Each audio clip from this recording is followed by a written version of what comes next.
Good morning dear doctors. आज हम लोग इस केस में देखेंगे कि पेशेंट के what he says and how he says, इन दोनों को पेशेंट किस तरह एक्सप्रेस करता है और उस पर हम पेशेंट को ठीक करेंगे। Lady patient age 42 years approx, suffering from sciatica in both lower limbs since last 3 years. Patient ने आ करके कहा कि सर मेरे दोनों पाँव में पिछले 3 सालों से दर्द हो रहा है।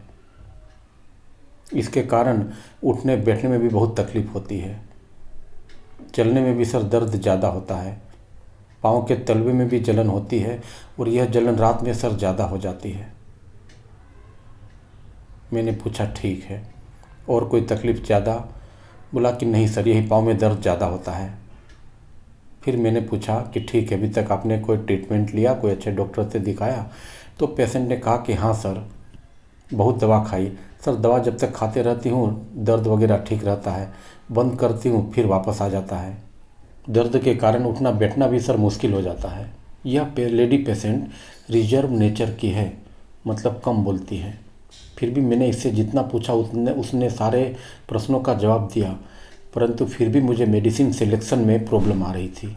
फिर मैंने उसके हस्बैंड से पूछा कि आप मुझे इनके बारे में कुछ बताइए कि बीमारी को किस तरह बर्दाश्त करते हैं, अपनी तकलीफ़ को लेकर के आपसे क्या क्या डिस्कस करते हैं, क्या क्या कहते रहते हैं। पेशेंट के हस्बैंड ने कहा कि सर कुछ साल पहले मेरे माता पिता और भाई वगैरह सब आए थे और मेरे यहाँ ही ठहरे हुए थे। लगभग 7-8 महीना ठहरे होंगे। तो उस समय सबकी वजह से घर का काम ज़्यादा हो गया था। इसे सारा काम खुद ही करना पड़ता था। बाल बच्चों को लेकर के, घर परिवार को लेकर के, घर की सारी जिम्मेदारी इसे पूरी करनी पड़ती थी। मेरे कंप्यूटर वर्क में भी मेरी मदद करती थी और इन सब के कारण इसकी तकलीफ़ और ज़्यादा बढ़ गई।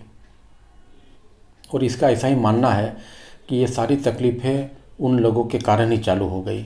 मैंने पूछा कि ठीक है, ये सारी तकलीफ़ें बढ़ गई, उनको काम भी ज़्यादा करना पड़ता था, तो उस समय इनका रिएक्शन क्या होता था, ये अपने मन की बात किस तरह कहते थे। पेशेंट ने कहा कि यह बार बार मुझसे गुस्से में कहती थी कि आपके सारे रिश्तेदार आ गए, इनका सारा काम मुझे ही करना पड़ता और इसके कारण मेरी सारी बीमारी बढ़ गई। और ये सारा गुस्सा मुझ पर बार बार उतारती थी, परंतु मेरे परिवार वालों से इसने ऐसा कभी कुछ नहीं कहा गुस्सा में। पहले ये मुझ पर गुस्सा कर लेती थी और फिर मुझसे आकर के कहती थी कि नहीं, मुझे आपसे ऐसा नहीं करना चाहिए था।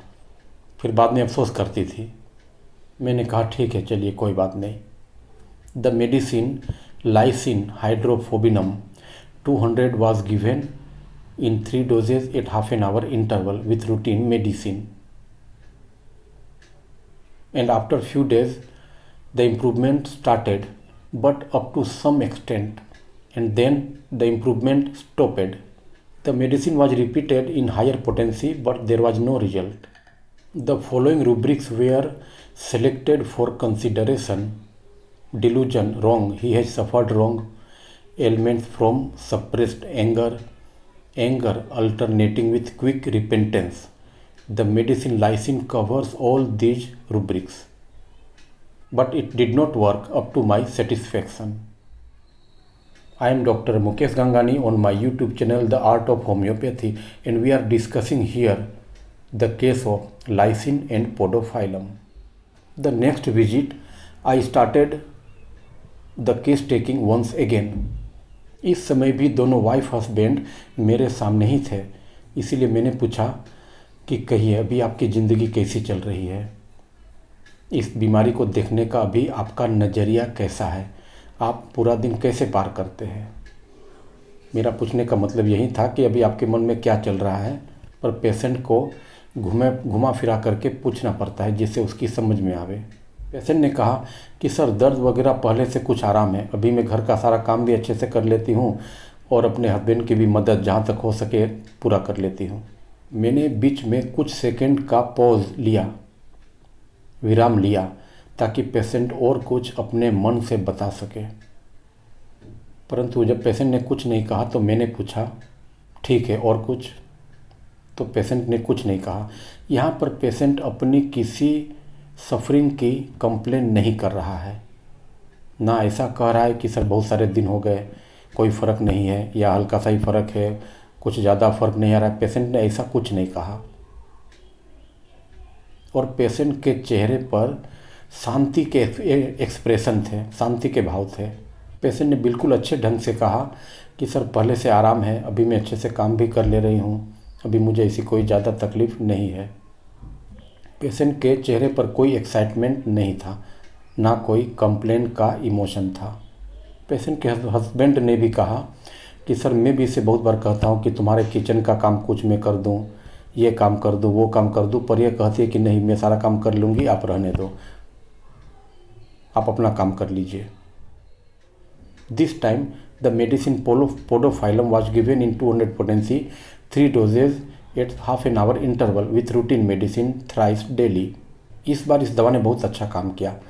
लगभग 1 महीने के अंदर में आधा से भी ज़्यादा उसकी सारी तकलीफ़ें कम हो गई और अभी 4-5 महीना होने को है, उसकी सारी तकलीफ़ें ठीक है और बीमारी का कोई रिकरेंस नहीं हुआ है। और अभी उसके हस्बैंड केवल मेडिसिन आकर के ले जाते हैं, कहते हैं कि ठीक है वही दवा दे दीजिए, उसी मेडिसिन को दे दीजिए, अभी कोई तकलीफ़ नहीं है। वो हमेशा यही बोल करके दवा ले जाते हैं और अभी काफ़ी लंबा टाइम हो चुका है, डिजीज़ का कोई रिकरेंस नहीं है, इसलिए अब मैं सोचता हूँ कि इस पेशेंट को डिस्चार्ज कर दूँ। इस बीच में क्या हुआ कि पेशेंट के हस्बैंड ने कहा कि सर इसे इनवॉलंटरी यूरिनेशन हो जाता है, जब इसे खांसी आती है उस समय पेशाब अनजाने में निकल जाता है। यह बात पेशेंट ने मेडिसिन ट्रीटमेंट चालू करने के करीब 3 महीने के बाद कही। तो उस समय मैंने इसी दवा की पोडोफाइलम की 200 potency को रिपीट किया वाटर डोज में। 1 कप पानी में फ्यू ड्रॉप्स डाल करके 2 बार में पीने के लिए कहा, आधे आधे घंटे पर 2 बार में पी लेना है। और इसी मेडिसिन ने इस इनवॉलंटरी यूरिनेशन को भी ठीक कर दिया। लगभग 1.5 से 2 महीने के अंदर में उसमें भी बिल्कुल आराम आ गया और अभी पेशेंट के तलवों के दर्द में, साइटिका में और ये यूरिनेशन में अभी सब में आराम हो चुका है। अब हम लोग देखते हैं कि पेशेंट में क्या क्या रूब्रिक्स लिए गए थे। Cares, full of cares about his business, content and quiet, indifference, complain, does not. इन तीनों रूब्रिक्स में केवल एक ही मेडिसिन आती है, पोडोफाइलम। और अब हम लोग रूब्रिक्स को एक एक करके समझने की कोशिश करते हैं जिससे बिगिनर्स इसे आसानी से अप्लाई कर सके। Cares about his business, patient अपने काम को, अपने व्यापार की परवाह बहुत ज़्यादा करता है, उसकी देख रेख ज़्यादा करता है, उसे अच्छे ढंग से पूरा करने की कोशिश करता है। यहाँ पर एक बात समझनी होगी कि पोडोफाइलम केयर्स अबाउट अदर्स में नहीं है, उसे दूसरे की उतनी ज़्यादा परवाह नहीं है, परंतु अपने काम की परवाह है। इसका मतलब दूसरे की परवाह करना भी इसका, ये अपना खुद का काम समझती है, खुद का बिजनेस समझती है। कंटेंट एंड क्वाइट, इसमें पेशेंट संतुष्ट है इसलिए चुपचाप रहता है, परंतु जब उसकी संतुष्टि में कमी आ जाती है तब वह चुप नहीं रहता है, तब वह अपने आप को एक्सप्रेस करता है। इस रूब्रिक्स में डिफरेंट मेडिसिन अपने डिफरेंट मोड में आ जाती है, अपने नेचर के हिसाब से बिहेव करती है और यही इंडिविजुअलाइजेशन हमें पेशेंट के मेडिसिन सिलेक्शन में हेल्प करता है। इंडिफरेंस, कंप्लेन, डज नॉट, यहाँ पर पेशेंट कोई भी कंप्लेन नहीं करता है, अपने तकलीफ की कोई भी शिकायत नहीं करता है क्योंकि वह कंटेंट एंड क्वाइट है। परंतु जब वह कंटेंट से ऊपर चला जाएगा तब वह कंप्लेन करेगा, क्वाइट नहीं रहेगा, चुपचाप नहीं रहेगा।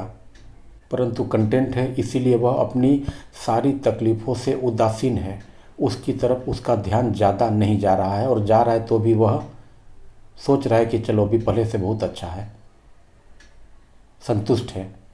कहने का मतलब ये है कि पेशेंट को अपनी तकलीफ़ में जितनी इम्प्रूवमेंट मिली उससे वह संतुष्ट है। और यह पेशेंट बहुत बार कहता भी है, नहीं तो उसके हाव भाव से हमें यह समझना पड़ता है कि पेशेंट अभी संतोषजनक स्थिति में अपने आप को समझ रहा है। बहुत सारे पेशेंट कहते भी हैं कि मेरे पास में 1000 रुपया नहीं है पर 500 तो है, बहुत है इतना मेरे पास, मेरा काम चलेगा। कुछ और रूब्रिक्स है, 2-4 रूब्रिक्स और भी है प्रोफाइलम के, जिससे पहले वाले रूब्रिक्स और इन रूब्रिक्स को मिला करके हम उसकी एक छोटी सी फीलिंग को समझ सकते हैं। पेशेंट डिजायर्स नथिंग में है, उसे कुछ नहीं चाहिए, उसकी बहुत तीव्र इच्छा नहीं होती है कि मुझे यह चाहिए।